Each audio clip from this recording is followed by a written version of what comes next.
Pagi teman-teman, hari ini di hari Jumat tentunya kita akan memulai hari kita dengan beribadah bersama-sama untuk memuji dan memuliakan nama Tuhan serta untuk mendengarkan firman Tuhan bersama-sama. Untuk memulai ibadah hari ini, kita akan menyanyikan pujian Lingkupiku.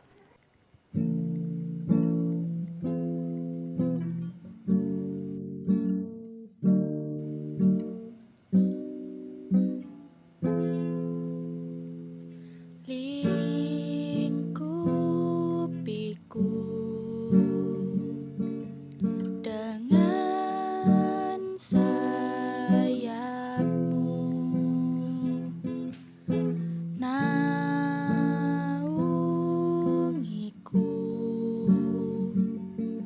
dengan kuasamu.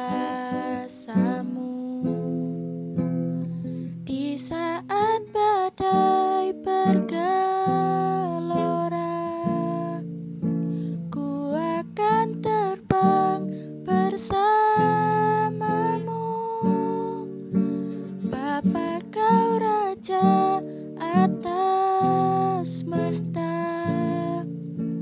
ku tenang sebab kau Allahku. Di saat badai bergelora, ku akan terbang bersamamu. Bapa, kau Raja atas semesta, ku tenang sebab kau Allahku.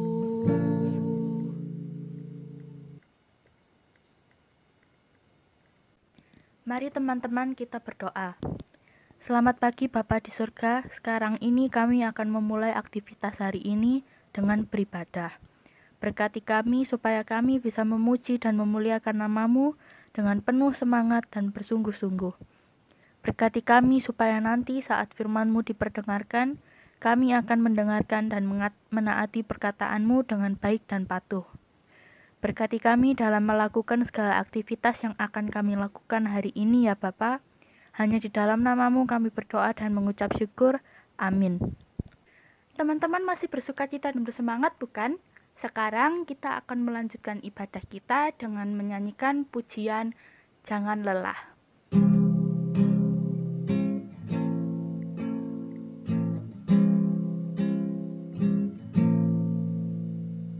Jangan lelah bekerja di ladangnya Tuhan, yang selalu beri kekuatan, yang mengajar dan menopang.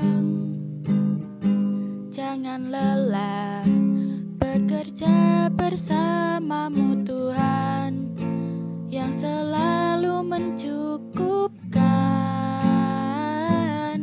akan segalanya. Ratakan tanah bergelombang, timbunlah tanah yang berlubang, menjadi siap dibangun di atas dasar iman. Ratakan tanah bergelombang, timbunlah tanah yang berlubang, menjadi siap dibangun di atas dasar iman. Halo, selamat pagi teman-teman, selamat pagi Bapak Ibu Guru. Apa kabar semuanya? Sehat? Puji Tuhan. Baik, kita akan belajar kebenaran firman Tuhan dalam ibadah kita pada pagi ini, yang terambil dalam kitab 1 Samuel pasal 4 ayat 1 sampai dengan ayat 14. Namun sebelum kita membaca dan merenungkan firman Tuhan, mari kita bersama-sama satu dalam doa. Mari kita berdoa. Bapa di dalam surga, kami mengucap syukur Tuhan atas kasih setia Tuhan di dalam kehidupan kami, sehingga pada saat ini Tuhan bolehkan kami bersama-sama untuk melakukan ibadah. Dan di tengah ibadah kami ini Tuhan, kami akan belajar kebenaran firman-Mu. Biarlah kiranya Kau tuntun hamba-Mu yang akan menyampaikan firman-Mu, biarlah apa yang ucapkan adalah kehendak Tuhan dan bukan kehendak manusia. Dan bagi kami yang mendengarkan Tuhan, biarlah Engkau urapi setiap kami sehingga hati kami dapat menerima firman-Mu dengan baik, sehingga firman-Mu Tuhan dapat tertanam di dalam hati kami dan terpahatkan, sehingga apapun dalam kehidupan kami yang kami perbuat adalah seturut dengan firman Tuhan. Demikian Tuhan, kami berdoa di dalam nama Tuhan kami Yesus Kristus, amin. 1 Samuel 4 ayat 1 sampai dengan ayat 11 saya bacakan untuk kita semua. Tabut Tuhan dirampas. Dan perkataan Samuel sampai ke seluruh Israel. Orang Israel maju berperang melawan orang Filistin dan berkemah dekat Ebenezer, sedang orang Filistin berkemah di Afek. Orang Filistin mengatur barisannya berhadapan dengan orang Israel. Ketika pertempuran menghebat, terpukullah kalah orang Israel oleh orang Filistin yang menewaskan kira-kira 4.000 orang di medan pertempuran itu. Ketika tentara itu kembali ke perkemahan, berkatalah para tua-tua Israel, "Mengapa Tuhan membuat kita terpukul kalah oleh orang Filistin pada hari ini? Marilah kita mengambil dari Silo tabut perjanjian Tuhan, supaya ia datang ke tengah-tengah kita dan melepaskan kita dari tangan musuh kita." Kemudian bangsa itu menyuruh orang ke Silo, lalu mereka mengangkat dari sana tabut perjanjian Tuhan semesta alam yang bersemayam di atas para kerub. Kedua anak Eli, Hofni dan Pinehas ada di dekat tabut perjanjian Allah itu. Segera sesudah tabut perjanjian Tuhan sampai ke perkemahan, bersoraklah seluruh orang Israel dengan nyaring, sehingga bumi bergetar. Dan orang Filistin yang mendengar bunyi sorak itu berkata, "Apakah bunyi sorak yang nyaring di perkemahan orang Ibrani itu?" Ketika diketahui mereka bahwa tabut Tuhan telah sampai ke perkemahan itu, ketakutanlah orang Filistin, sebab kata mereka, Allah mereka telah datang ke perkemahan itu. Dan mereka berkata, "Celakalah kita, sebab seperti itu belum pernah terjadi. Celakalah kita, siapakah yang menolong kita dari tangan Allah yang maha dahsyat ini? Inilah juga Allah yang telah menghajar orang Mesir dengan berbagai-bagai tulah di padang gurun. Kuatkanlah hatimu dan berlakulah seperti laki-laki, hai orang Filistin, supaya kamu jangan menjadi budak orang Ibrani itu, seperti mereka dahulu menjadi budakmu. Berlakulah seperti laki-laki dan berperanglah." Lalu berperanglah orang Filistin sehingga orang Israel terpukul kalah. Mereka melarikan diri masing-masing ke kemahnya. Amatlah besar kekalahan itu. Dari pihak Israel gugur 30.000 orang pasukan berjalan kaki. Lagi pula tabut Allah dirampas dan kedua anak Eli, Hofni dan Pinehas, tewas. Seorang dari suku Benyamin lari dari barisan pertempuran, dan pada hari itu ia sampai ke Silo dengan pakaian terkoyak-koyak dan dengan tanah di kepalanya. Ketika ia sampai, Eli sedang duduk di kursi di tepi jalan menunggu-nunggu, sebab hatinya berdebar-debar karena tabut Allah itu. Ketika orang itu masuk ke kota dan menceritakan kabar itu, berteriaklah seluruh kota itu. Ketika Eli mendengar bunyi teriakan itu, bertanyalah ia, "Keributan apakah itu?" Lalu bersegeralah orang-orang itu mendapatkan Eli dan memberitahukannya kepadanya. Amin. Bapak Ibu Guru dan teman-teman sekalian, tema renungan kita pada pagi ini adalah hal-hal yang tidak dapat dipahami. Kita pernah mendengar lagu yang berjudul Pelangi Kasih, yang di dalam lagu tersebut ada pujian berbunyi seperti ini. Apa yang kau alami kini mungkin tak dapat engkau mengerti. Di dalam hidup kita ini ada banyak hal yang tidak bisa kita pahami. Salah satu contoh misalnya ada seorang atlet yang pastilah atlet ini menjaga vitalitas tubuhnya ya. Tetapi dia meninggal dunia karena serangan jantung pada saat dia sedang bermain olahraga.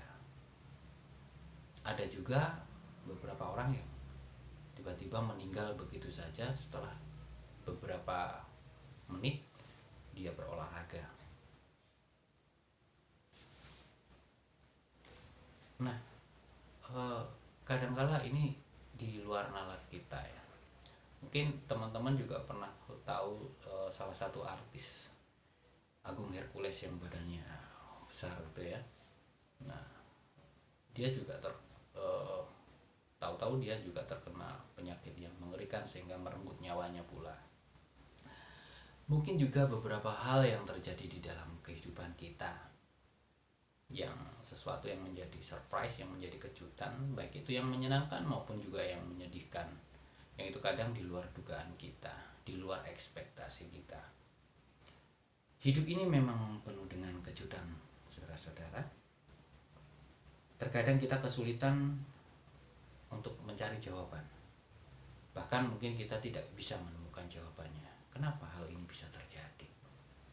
Tetapi kalau kita memang benar-benar mau merenung